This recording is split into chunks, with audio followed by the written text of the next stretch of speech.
Siguiendo la línea de lo que pues ya hemos venido hablando en nuestros capítulos anteriores, tenemos un tema que nos ha llamado mucho la atención y que quisimos dedicarle un capítulo, que es la sanación ancestral, pero desde una parte holística, desde una parte que toma en cuenta la energía, que toma en cuenta otros aspectos que no se tocan siempre como en la psicología tradicional.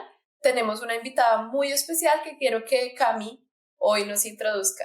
La verdad, la voz menguante de hoy es interesante y es muy importante en mi camino personal de este aprendizaje adulto. Es Malu Ceru, que es psicóloga, es sanadora ancestral. Por eso estamos acá con ella, para que nos cuente acerca de qué se trata este tipo de terapia. Bueno, hola, qué placer estar aquí. No sé por qué me surge decir esto, pero hoy diría que ya lo veo con celebración después de 7 años. Me parece muy bonito estar compartiendo este espacio con ustedes y hablando de sanación ancestral, porque hace 7 años trascendió alguien también muy importante para mí que me acompañó mucho en mi camino. Se llamaba Jens Gort. Y mucho de lo que hago como terapeuta tiene su legado. Voy a empezar a dibujarles un cuadro porque, bueno, las terapias holísticas, como estamos trabajando sobre el sistema energético, estamos hablando también sobre toda una anatomía energética, bioenergética que tenemos y a veces es complejo de comprender porque no tenemos todos esos canales abiertos, nacemos con ellos abiertos de niños, pero a medida que vamos creciendo, pues la sociedad nos implica decirnos, eso si no lo veo no existe. Todos tenemos 3 líneas energéticas que quiero que se las vayan como dibujando y pintando. Terminamos siendo como un gran árbol. 2 de esas líneas son las raíces ancestrales. Una viene por mamá y otra por papá. Y guardan todo el linaje ancestral que heredamos de nuestros padres cuando nos adoptan. No es desde la biología que ocurre, sino desde la adopción, que estas líneas ancestrales se conectan. Cuando tu papá y tu mamá dicen, es mi hijo, estas líneas ancestrales, ¿qué pasa con ellas? Que el ser humano quiere, por naturaleza, nos queremos sentir cerca, nuestra naturaleza es gregaria. Entonces pasa que a veces nos sentimos cerca, pero desde los programas de sufrimiento, de forma inconsciente. Entonces creemos que debo repetir la historia de sufrimiento de mis ancestros inconscientemente, porque es de pronto la que conocemos, pero realmente ni tu papá ni tu mamá están queriendo que eso sea así, para nada. ¿Sí? No sé, algunos tendrán hijos de los que estén escuchando, ustedes creo que no, igual que yo, pero No, si nos imagináramos, no. si nos imaginamos que de pronto tenemos hijos, o sea, hacer el ejercicio, pues obviamente queremos que reciban y hereden nuestro amor y lo mejor de nosotros, no el sufrimiento. Y así están nuestros ancestros detrás, queriendo que heredemos y tomemos su verdadero linaje. Lo que pasa es que muchas veces lo desconocemos. Entonces, ¿qué hacemos desde esa sanación de los ancestros? Es poder tomar el verdadero linaje, reconocerlo con conciencia y los patrones heredados desde el sufrimiento, poder transformarlos, trascenderlos o simplemente decir muchas veces esto no es mío. ¿Sí? Y lo honro, lo respeto, porque de esos aprendizajes personales, ya vamos a hablar de la línea personal, pues ese ser aprendió claramente y lo necesitaba, pero es el camino de mi tatarabuelo, de mi bisabuelo, ¿sí? Y en sanación ancestral es muy bello el proceso porque a veces salen historias que no sabíamos, ¿no? Como que empieza a aparecer esas historias porque el ser superior de los ancestros están detrás, tenemos como un ejército detrás acompañándonos. Y la línea personal también es una línea ancestral, que es la tercera línea. ¿Cómo podemos, digamos, llevarlo como a un ejemplo práctico? Decir, por ejemplo, en mi caso personal, mi mamá es una persona de por sí muy nerviosa, mi abuelo era todavía más nervioso. Todas esas cosas son lo que podemos llamar patrones heredados, o a qué nos podemos referir. O sea, si nos pudieras contar con un ejemplo como práctico o pronto algo que hayas visto Claro, tú que nos ayude a entender. ese es un ejemplo clarísimo. Muchas veces te puedes ir de pronto a más niña y decir, pero si yo era muy tranquila, muy relajada, no vivía de pronto con tanta nervios, tanta ansiedad, y fui aprendiendo ese patrón, ¿no? Lo fui tomando como propio y ahora soy igual de ansiosa y de nerviosa, lo que acabas de decir. Eso es heredado y es un patrón. Lo que te digo, ni tu papá ni tu abuelo quiere que tú lo tomes, pero al querer sentirnos cerca, inconscientemente lo vamos tomando. Entonces, ese es un clarísimo ejemplo, pero hay muchos, hay historias, por ejemplo, de, no sé, siempre he sentido exclusión, que me excluyen, que no tengo lugar, y voy a ver, y a veces es algo bien antiguo, ancestral, que tiene que ver con la propia historia también personal, cada alma. Conectamos también con lo que pues tiene que ver con nuestro recorrido álmico personal.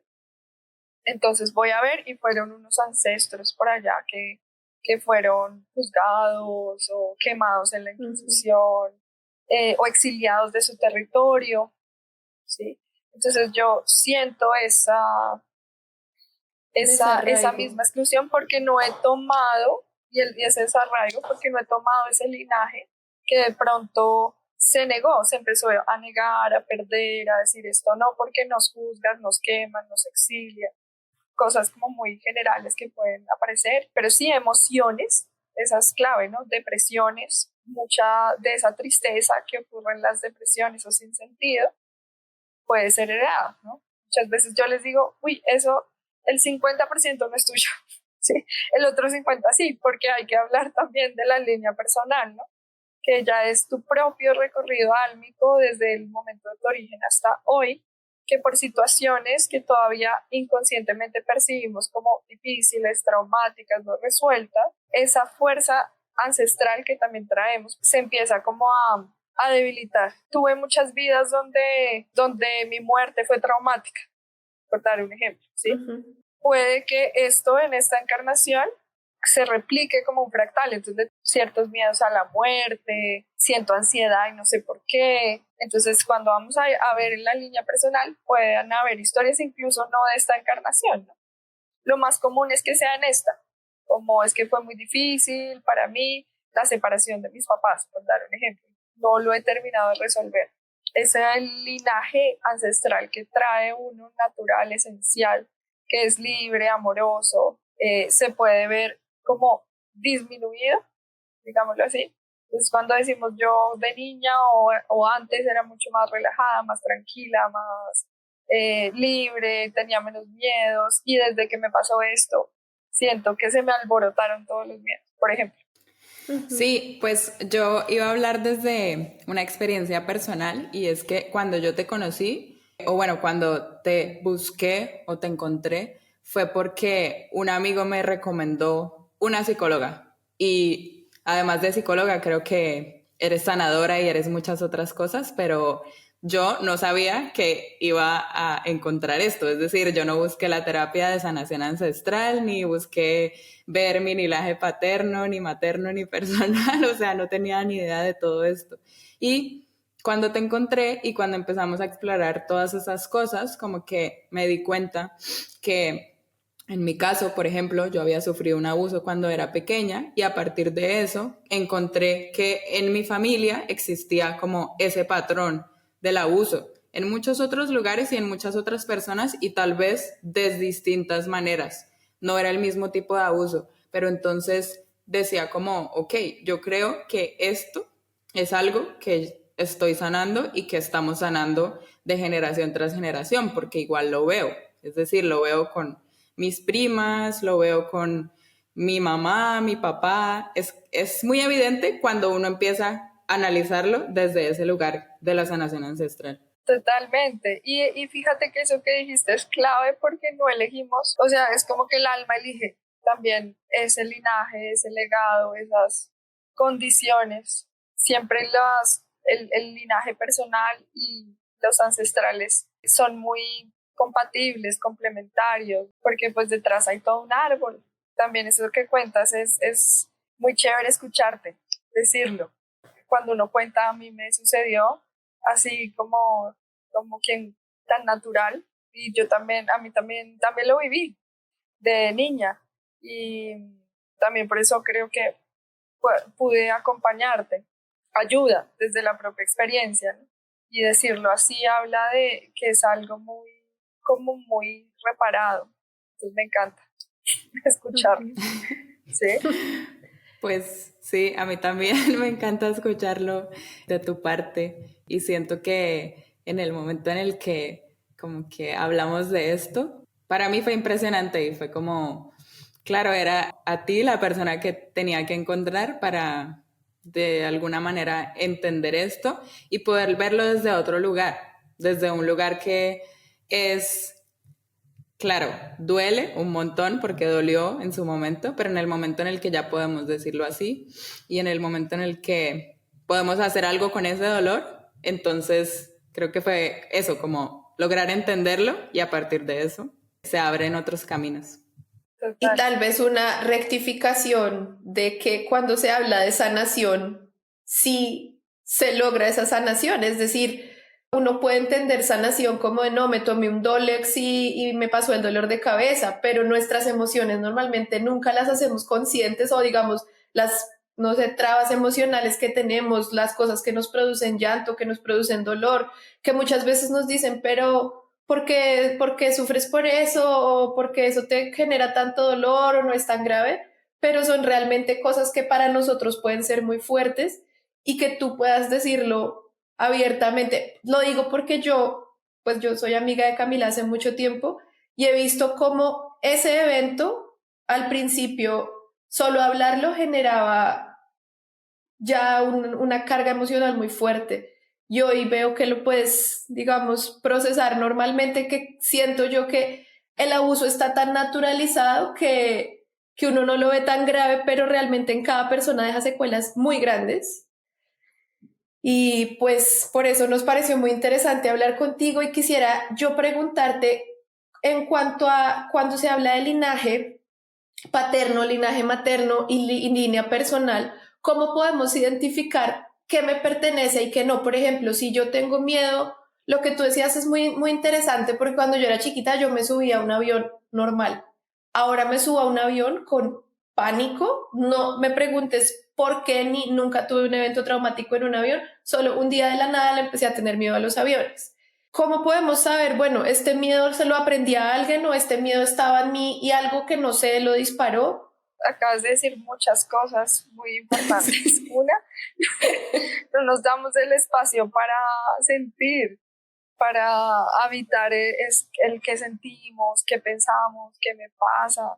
Estamos en un espacio que primero nos dice, y hablando de los 30, también es un tema clave, ¿sí? Y la adultez Sí. es una etapa que se nos pide, no, tienes que ser exitoso, feliz, encontrar el propósito de tu vida, como demasiadas exigencias externas y pues nos perdemos de, ¿y yo qué? Yo de verdad que quiero, ¿no? ¿Y qué es ser feliz para mí? Porque es que, y además la felicidad, ¿qué carajos es esto? Porque ahora a veces entendemos felicidad por no sentir dolor, no sentir miedo, no sé, estar como así en plenitud y Sí, gozo nada me profundo todo toca, el nada tiempo, me duele. Sí. Sí, nada nada me me pasa, afecta. ¿sí? Exacto, y yo puedo con todo y todas esas cosas que al final nos alejan realmente de acercarnos a vivir. No me gusta la palabra felicidad, pero vamos a decirlo, pero como lo que sea que para mí sea estar bien, sea estar pleno, sea estar vivir, porque van a Sí. pasar mil cosas en la vida que nos van a tocar, que nos van a... Y qué maravilla, ¿no? Qué maravilla pegarse una buena llorada también, ¿no? Que uno llora y descansa y sentirlo y sobre todo somos humanos y la experiencia humana es sensible, es emotiva. Entonces, darnos ese espacio de sentir y de observarnos y de estar acá y decir, esto me pasa, por lo menos, no sé si para la felicidad, pero para la salud mental y emocional es muy importante.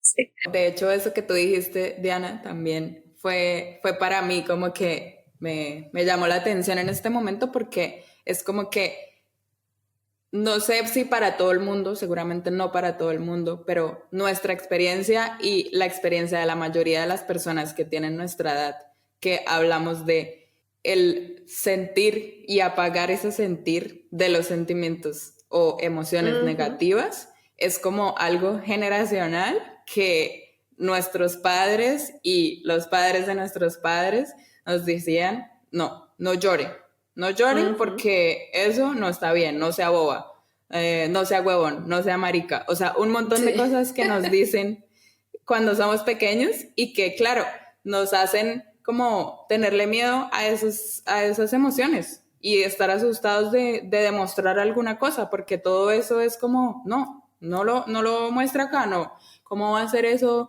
delante de toda su familia? ¿Cómo va a llorar?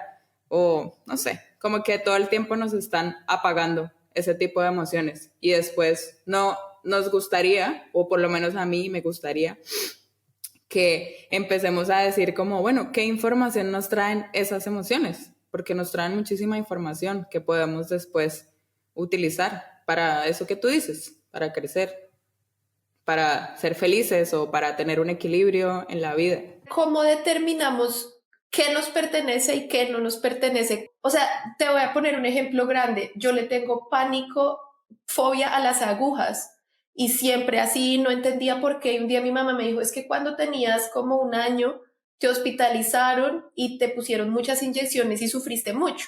Eso no está en mi memoria, pero evidentemente puede ser que yo diga, ah, de ahí viene ese miedo y ese terror. Pero ¿cómo puedo saber que algo viene de mi papá, de mi mamá y de mi linaje ancestral y no de mis experiencias que a veces no hago conscientes? Bueno, lo que te decía es clave y es que igual la experiencia personal y lo que tomas del linaje ancestral, porque es muy amplio, es complementario. Y eso es clave, ¿no? Es decir, bueno, este miedo que siento, el 50% no es mío, pero el 50% sí. Eso es como lo primero, ¿no? Como decir, ok, porque me estás hablando de fobias y las fobias, ¿qué pasa?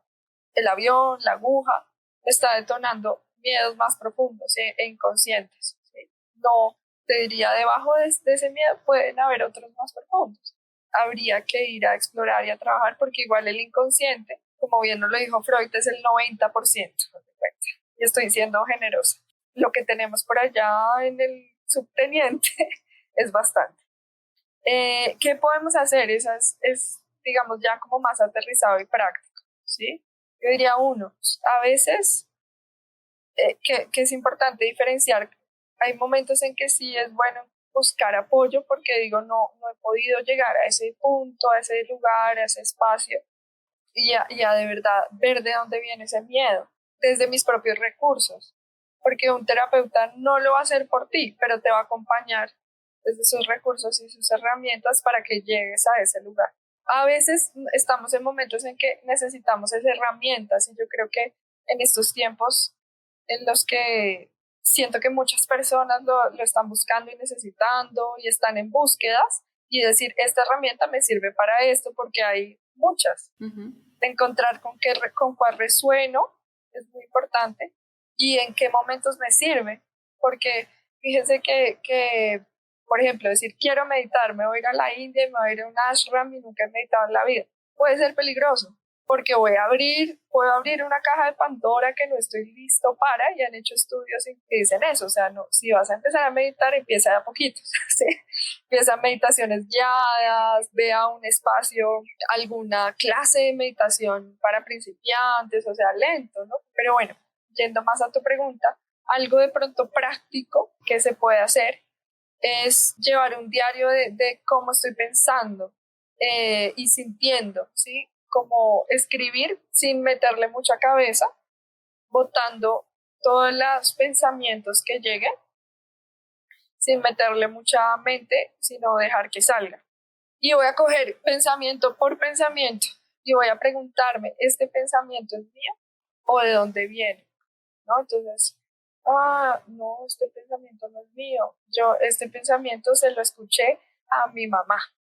Entonces ahí ya vas viendo, bueno, no vas a cambiar la mentalidad de tu mamá, eso también implica ser adulto y es decir, es tu camino, lo honro, gracias por todo, sí, pero, pero es un muy buen ejercicio ese, ¿vale? Yo lo dejo, ese journaling que llaman es bien interesante. Y a veces sí puede ser, oiga, sí, sí soy yo, pero está hablando la adolescente. Entonces tengo que ir y atender a mi adolescente, ¿qué pasó ahí? O mi niña interna. Ok, tengo que ir a atender a esa niña interna que todavía está sintiendo algo, necesitando un abrazo, necesitando algo de mí, ¿sí? Entonces, ese diario, que yo le llamo el cuaderno de la basura, porque la idea también es ir como renunciando a esos pensamientos, dejándolos ir, ayuda mucho. 2, les hablaba de meditación, que bueno, la meditación es un recurso también para observar el pensamiento y ponerme un poco más egodistal de cómo estoy pensando. Porque si te pones a ver, pues el piloto automático y de la mente, pues es bastante, ¿no? Y es, el cerebro por lo general está muy activo y está, ¿sí? Limpiándose y es natural, pero si estoy como en mindfulness o presente, pues estoy acá observando qué me está pasando, qué estoy sintiendo y puedo observar más y decidir sobre los pensamientos. ¿A qué voy con decidir? Si yo me encuentro con un pensamiento limitante, una creencia limitante, puedo decidir si tomo café con el discurso, brindo y me quedo ahí, sí, tienes toda la razón, esta vida es un desastre, sí, lo peor, y me pongo ahí a echarme un tintico con ese discurso, o digo, uy, no, hoy café con este discurso no tomo porque sé para dónde me va a llevar, ¿no? Para qué lugares de pronto de sufrimiento y no se resuelve. ¿Cuántas veces han hecho ese tema de voy a resolver lo que pienso discutiendo? ¿Sí? Como en una Y nunca discusión se... ahí interna que, ¿para qué? ¿Sí? Es como cuando uno trata de resolver el país. ¿Sí? Es la misma vaina, o sea, no vamos a llegar a nada, pero pues ya, ¿sí? Conversamos y no se hace nada, no se resuelve nada, de pronto sentimos frustración porque, ay, no puedo, ¿sí? Y dolor de patria, no sé, pero que se resuelva eso, pues no, ¿sí? Al Es lo final no, mismo sí. cuando tratamos de pronto de resolver algo desde ese discurso mental, ¿sí? Sin Claro, observar qué estoy pensando. y esto que dices de las creencias limitantes también llega cuando aprendemos que esto existe, porque yo, por ejemplo, vivía mucho pensando que lo que yo creía era lo que era y ya. Y decía como, es que yo soy así y pienso así y me cerraba un montón. Ujú. Pero cuando empiezo a decir como, claro, tengo creencias que me limitan y tengo creencias que puedo fundamentar y después desafiar y decir como, claro, entiendo desde dónde viene, pero ya no la quiero y no me sirve y en este momento quiero construir esa creencia nueva. Pero entonces hace falta como la conciencia, hace falta trabajar mucho en eso, en entenderlas y en saber que existen, porque si no, pues Y a seguimos así, veces es desde una creencia absolutos. que te sirve, a veces es una Ujú. creencia que te sirve para algo, ¿no? Como que no hay que darnos tan duro. A veces es una creencia que se está yendo, pero nos sirvió en algún momento para ¿Te algo. sirvió? Claro. Ujú, Ya sea algo de aprendizaje me dejó, ¿sí? Así sea ujú. como desde el sufrimiento, aprendí que es sufrir desde este lugar. Bueno, lo viví, lo aprendí, no pasa nada, no es Ujú. darnos, porque a veces nos encontramos con estos pensamientos y más encima nos damos palo porque estoy pensando esto. Claro. Ujú. Es como, no hay que darse duro, no hay que darse palo, para nada de esa experiencia, de esa creencia. Seguro aprendí, seguro la necesité, ¿sí? Pero ya no me está sirviendo, ya no me deja crecer, perfecto. Por eso la hago también consciente, porque ya no me permite crecer y aprender. Y de pronto nunca me lo permitió, sino aprender que estaba sufriendo. Y ya, pero también es válido. Exacto, que eso que dices, Tucci, resuena con lo que hemos venido hablando de que son los 30 y de algún modo sí es identificar estas creencias que hemos tenido y lo que dices, hacerlas conscientes, porque es que muchas veces algo que es, digamos, cuando tú hablas, Malú, de identificar el pensamiento, es que yo pienso que uno para tomar distancia de sus pensamientos eso cuesta ya de por sí trabajo, o sea, porque uno muchas veces el pensamiento es tan automático que uno lo toma como una verdad. Entonces, primero, generar esa distancia y decir, hey, esto es un pensamiento, esto no soy yo, lo tomo o lo dejo, tengo la decisión sobre eso. Voy a poner el ejemplo de mi esposo. Él tiene un problema de dislexia, pues que se lo diagnosticaron cuando pequeño y él no, o sea, él sabe leer y escribir normal, pero las palabras, digamos, la gramática fácil y además él es alemán, entonces la gramática en alemán es todavía un tema más complejo, pero él muchas palabras que son como muy cotidianas no las sabe escribir bien o sí, sí sabe, pero como que se le olvida, entonces las escribe mal. Y yo un día le dije, tú has creído toda la vida o te dijeron desde pequeño que tú tienes dislexia y tampoco como que él se dejó, se metió tanto en esa mentalidad de que él tiene dislexia, que tampoco nunca como que se dio a la tarea de decir, bueno, ¿cómo puedo, cómo superar esto? Le dije, a lo mejor, ¿qué tal que ni siquiera tengas eso? Sino que es una creencia que tú adoptaste para tu vida y te ha limitado a pensar que puedes escribir un texto perfectamente sin pensar que lo vas a escribir mal, porque él tiene una estrategia y es escribir todo primero en Word para que Word le subraye pues lo que está mal escrito y esto, pero yo le decía, ¿qué prueba que realmente es que tienes eso y no que te dijeron? Pasa mucho, claro, pasa mucho al punto que no encuentro otro recurso, solución, pasa muchísimo. El yo soy así, con los diagnósticos en psicología pasa mucho, ¿no? Yo tengo depresión y eso va a ser siempre, ¿sí? Entonces siempre me va a tomar la pastilla para la depresión y no, la ansiedad y la depresión son totalmente transitorias porque son emociones. Hay que trabajarlas, sí, pero porque te viene a contar algo, es un síntoma que te viene a decir algo, pero no quiere decir que seas eso, empezando por ahí, ¿sí? Exacto. Que seas cuando yo me identifico con el diagnóstico, no encuentro otro recurso, ¿sí? El diagnóstico es una guía para saber por dónde y es una guía más para el terapeuta.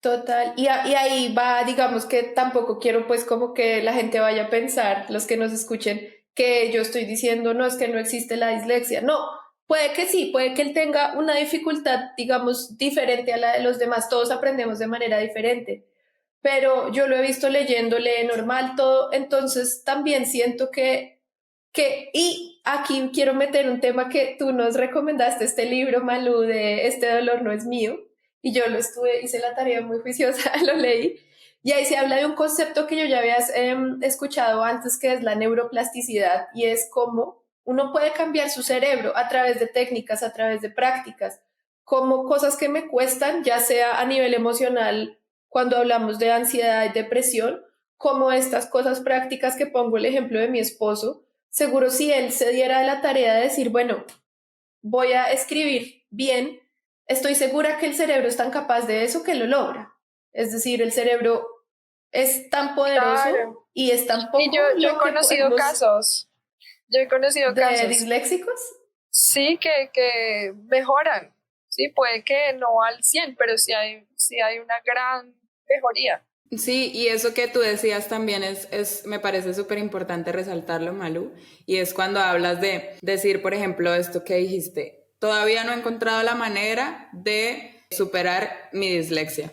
Entonces, claro, dices eso y cuando dices todavía no he encontrado la manera, quiere decir que existen maneras y que puedo trabajar para encontrar esas maneras. En cambio, si me autodefino como soy disléxico y tengo problemas de aprendizaje, pues no voy a buscar. Es decir, no va a existir como esa posibilidad del trabajo. Sí, es que cuando yo digo yo soy, de una me lo pongo encima. Si digo, tengo Ujú. esta dificultad, tengo esto por trabajar, me estoy sintiendo en depresión, estoy sintiendo ansiedad, estoy sintiendo esto. Me empiezo a desidentificar, pero nuestro lenguaje es yo soy así. Mi identidad se empieza a basar en ella y así empiezo a vivir. Incluso la carrera, ¿sí? Yo soy psicóloga, yo soy sanadora. No, yo estudié psicología. Me dedico a la sanación ancestral, pero pues lo que soy es muy amplio y lo que cada ser es súper amplio. Y lo otro que les quería decir, que me está llegando importante resaltar, es que la sanación no la hacemos nosotros. Uno, no lo hace el sanador. Todos somos sanadores o tenemos esa medicina interna, más que somos, porque hablando del somos, volvemos. Tenemos la capacidad, la habilidad de sanarnos, y lo que hace, digamos, las personas que nos dedicamos a eso es gestar un espacio para que esa medicina se active, se reconozca, se recuerde, para que esa esencia que todos somos, que es amorosa, que es abundante. A mí me pasa en consulta que cuando llega o cuando recuerdan las personas su esencia es medicina, es amor, es sabiduría, es abundancia, muchas cosas recuerdan muy bellas. Entonces todos estamos, a fin de cuentas, hechos de lo mismo, y eso se manifiesta de una manera única. Pero voy a que cuando queremos hacerlo solos, cuando hablo de solos, es de abrirle el espacio a la conexión espiritual que está ahí para todos. El tema es que a veces le cerramos la puerta, simplemente es decir, abre la puerta. Y cuando hablo de espiritualidad, no hablo de filosofía o de religión. Hablo de abrirse a la esencia trascendente que está siempre en nosotros. ¿Y cómo sería, ¿Sí? cómo entenderíamos la esencia trascendente? ¿Como el que soy?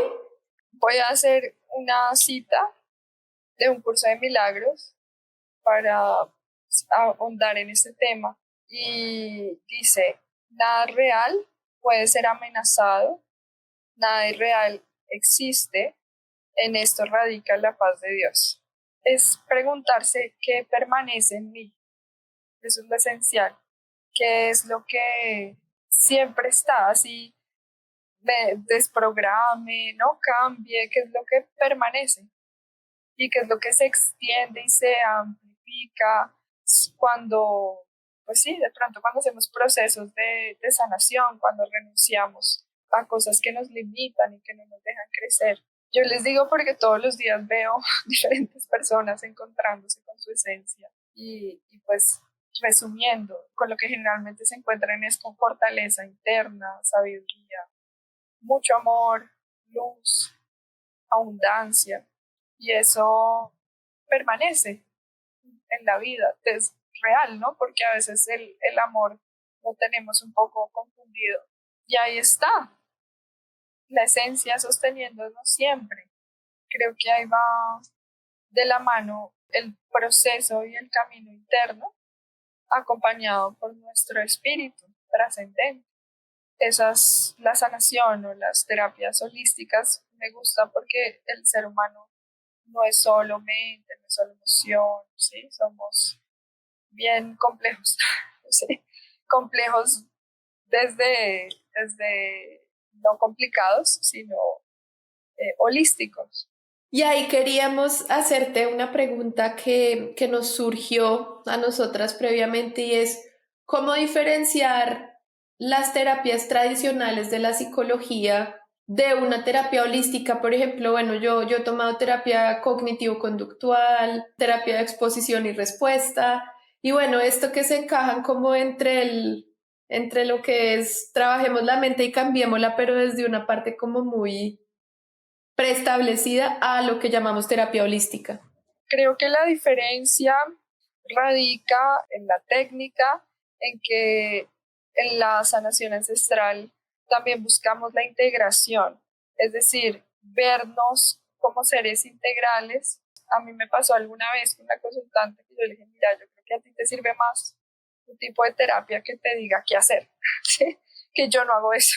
Y sí, como ve a que te digan qué tienes que hacer, porque yo te hago sugerencias, te digo, mira, esto te puede servir, ensaya, esto me ha servido, pero me gusta que el mismo ser sea el que diga de la guía, de qué Sí. actitudes, qué nuevas formas, qué me puede servir. Esa es como a mí me gusta trabajar, de pronto porque nunca me ha gustado que me digan qué hacer, no sé, pero bueno. Muy sagitario de tu parte. Muy sagitariana de mi parte, sí, exactamente.